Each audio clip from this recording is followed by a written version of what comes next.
Good morning children, once again I am here with a great hope कि आपने जो मैंने पेजेस दिए थे पढ़े होंगे।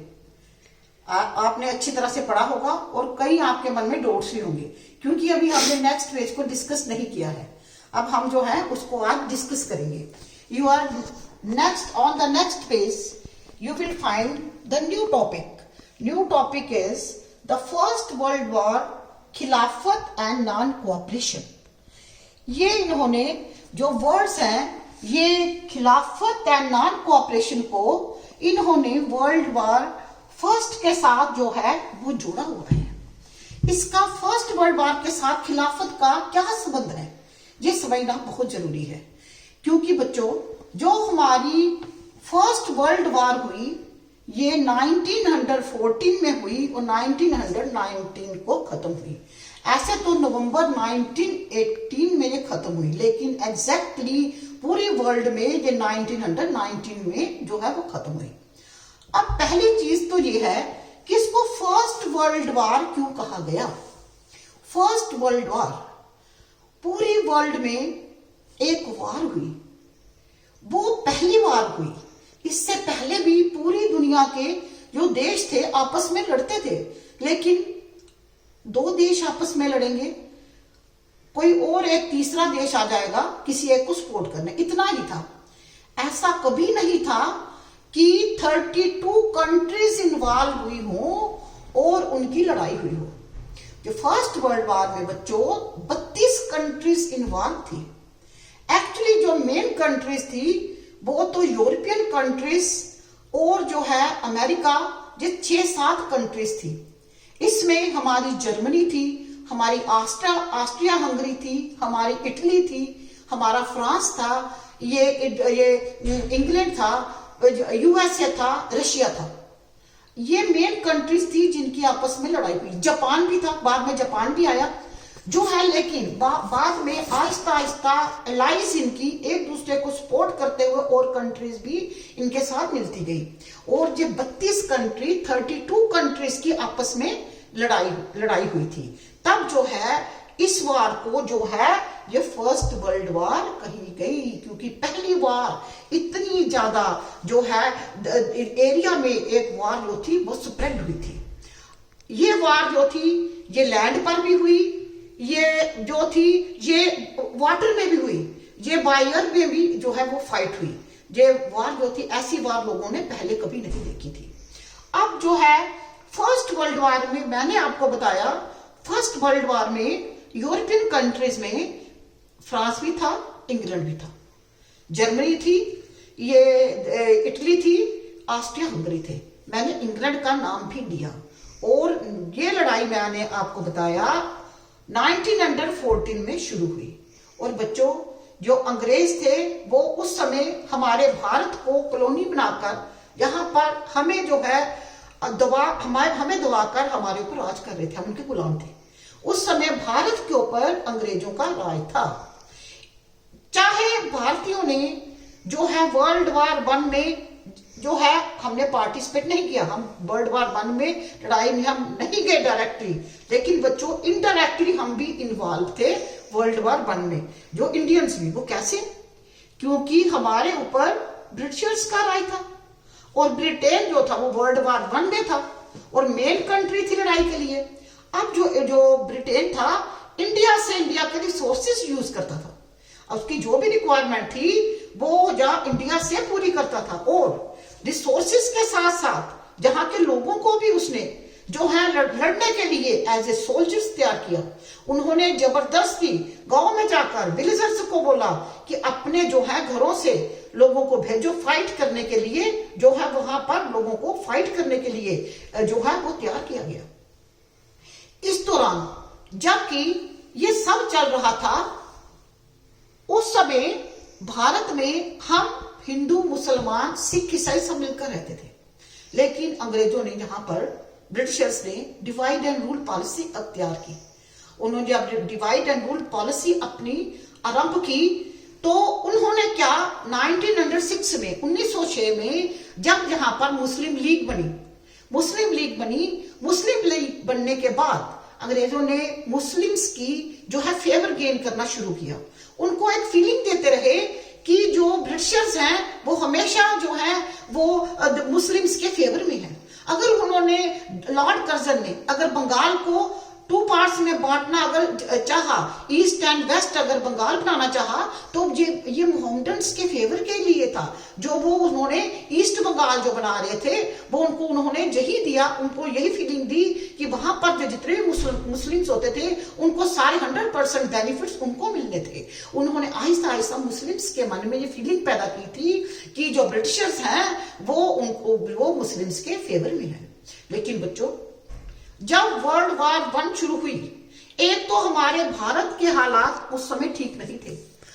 वो मैं अभी आपको बताती हूँ, क्योंकि अंग्रेजों ने जब हमारे सोर्सेस इस्तेमाल करने शुरू किए अपने वॉर एक्सपेंडिचर को पूरा करने के लिए, यहां से जो है उसने लोगों से कई तरह के टैक्स लगाकर उनसे जो है पैसा वसूल करना शुरू किया। उस समय जो है हमारे और जहां पर हर एक चीज की कीमतें भी बहुत बढ़ गई, दुगनी हो गई। लोग जो थे बड़ी हार्डशिप्स को, बड़ी मुसीबत में से निकल रहे थे। उस समय हमारे भारत के ऐसे भी हालात, चाहे कोई हिंदू हो या मुसलमान, सभी एक टफ सिचुएशन से निकल रहे थे। और लेकिन मोहम्मडन्स के मन में उस समय में एक फीलिंग थी कि ब्रिटिशर्स उनको फेवर करते हैं, लेकिन उनका जो सारा जो फीलिंग थी कि उनको पसंद करते हैं, उनको फेवर देते हैं, सारी ये समाप्त हो गई जब वर्ल्ड वार 1 खत्म हुई। वर्ल्ड वार 1 जब खत्म हुई तो उस समय पीस ट्रीटीज की जो टर्म्स डिसाइड करने के लिए 3 बड़े नेशन बैठे। उसमें यूएसए था, उसमें फ्रांस था और उसमें इंग्लैंड था। अब ऐसा हुआ बच्चों कि जो है ये जो टर्की जो था ये वर्ल्ड वार 1 में हार गया। टर्की जब हार गया तो टर्की में उस समय ओटोमन एम्पायर था। ओटोमन एम्पायर का मतलब है ये इस्लाम धर्म था। जो ओटोमन एम्पायर के लोग जो थे वो मुस्लिम धर्म को मानने वाले हैं। उनका जो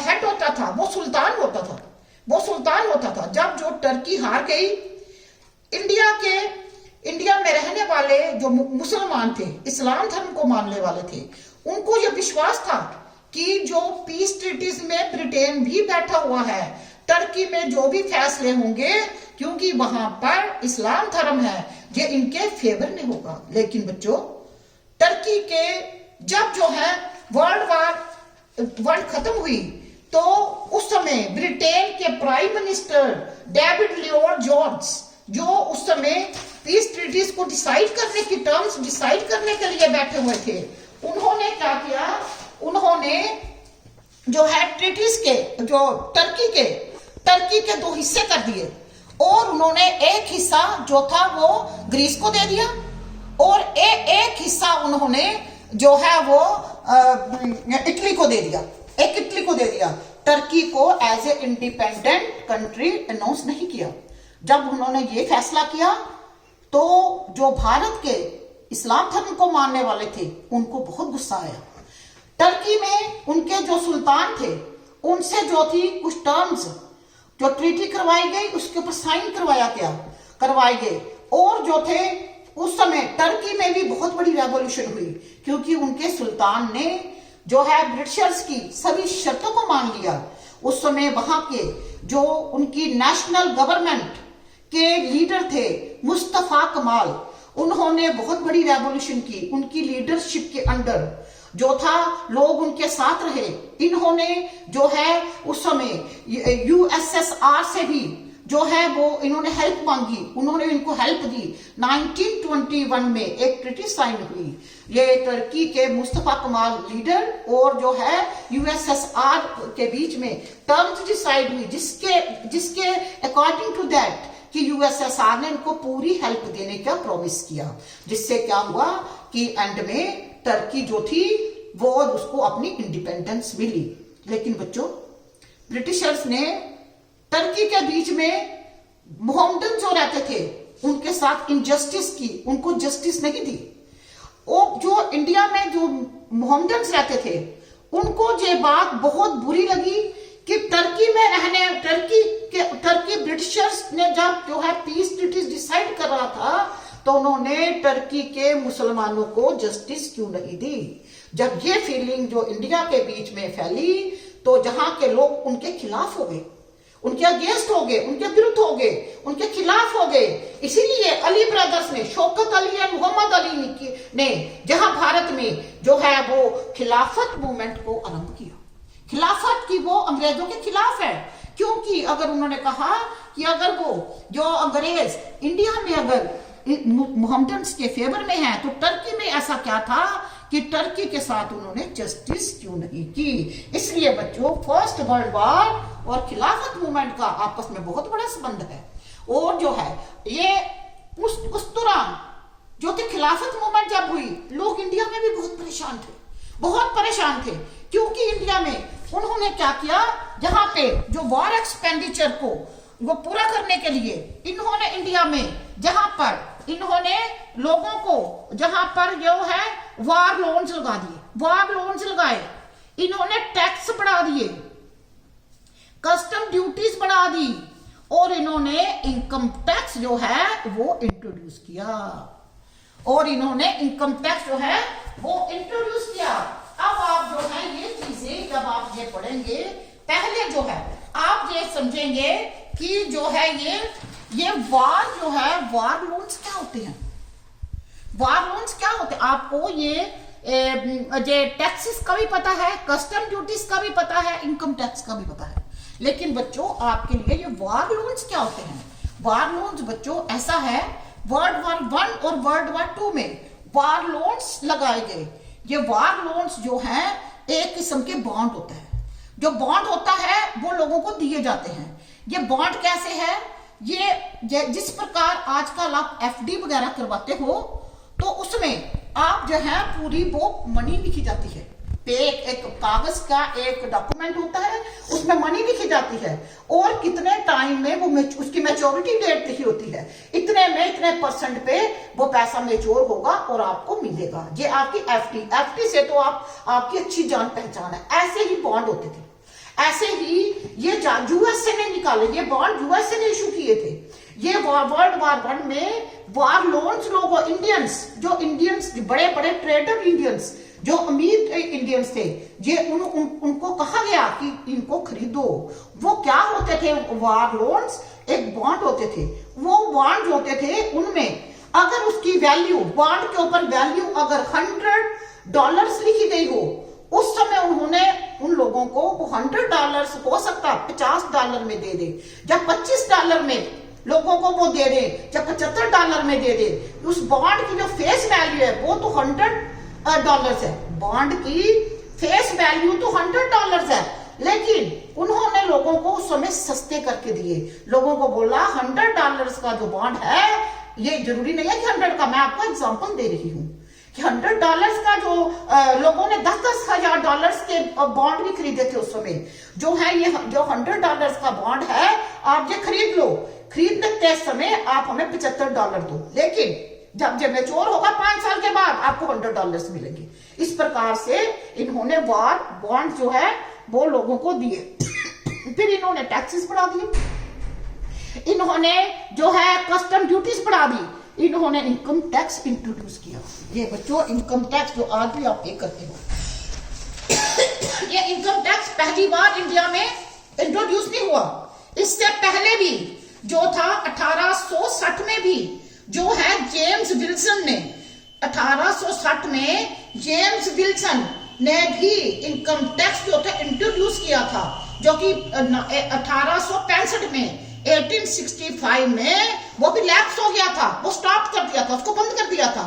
लेकिन जब ये वर्ल्ड वॉर 1 हुई, इन्होंने ये इसको फिर से आरंभ कर दिया, लोगों के ऊपर इनकम टैक्स जो है वो भी लगाए। लेकिन बच्चों किन हालातों में लगाए, उन हालातों में लगाए कि जिस हालात में जो है देश में जो था सूखा पड़ा हुआ था, जो थे अकाल पड़ा हुआ था। 1920-21 में जो क्रॉप्स थी वो फेल हो गई थी, फसल फेल हो गई थी, many parts of the India, shortage of food थी, रोटी की कमी थी, और इन्होंने और इन्फ्लुएंजा फैला हुआ था, ऐसे हालात में इन्होंने लोगों के ऊपर जो टैक्सेस लगाए। अब जब ऐसे हालात थे तो इन हालात में जो है सॉरी, ये जो है ये सारे हालात जो टर्की में थे और जो इंडिया में थे, जिससे कि लोग परेशान थे, ऐसी परेशानी आजकल हम भी देख रहे हैं। आजकल हम सब लोग जो हैं घरों में बैठे हुए हैं, शायद थोड़ी सी परेशानी जो आप पढ़ रहे हो, इससे हम भी वाकिफ हैं। ऐसी परेशानी लोगों के बीच में थी, जो है महंगाई बढ़ी हुई थी, तब जो है ये खिलाफत मूवमेंट के लिए सब लोग तैयार हो गए। खिलाफत मूवमेंट 1919 में हुई। उसके बाद महात्मा गांधी ने नॉन कोऑपरेशन मूवमेंट शुरू कर दी। ये नॉन कोऑपरेशन मूवमेंट और जो इसके बारे में बच्चों अब जो है हम कल पढ़ेंगे। कल आप जो है ये 31 पेज तक पढ़ता रहे, 31 पेज पर पढ़ के आए। इसके बीच में रोलेट एक्ट होगा और जो भी होगा इसको देखता रहे। हम कल इसको डिस्कस करेंगे। Thank you students.